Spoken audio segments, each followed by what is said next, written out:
Magandang umaga, ngayon pa'y araw ng Biyernes, July 5, 2024, update po muli sa lagay ng panahon.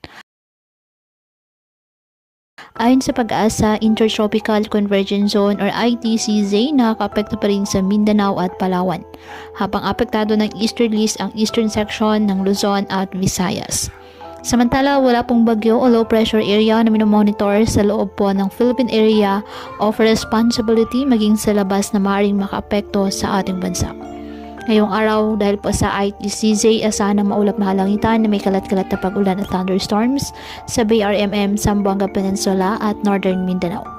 Ang Aurora, Quezon, Camarines Norte, Eastern Samar at Southern Leyte, asahan ng maulap na kalangitan na may kalat-kalat na pag-ulan at thunderstorms dahil po sa easterlies.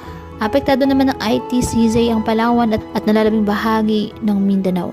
Ang Cagayan Valley, nalalabing bahagi ng Bicol Region at nalalabing bahagi ng Eastern Visayas, bahagyang maulap hanggang sa maulap na kalangitan with isolated rain showers or thunderstorms dahil po sa easterlies. At apektado naman ng mga localized thunderstorms ang Metro Manila at nalalabing bahagi ng ating bansa.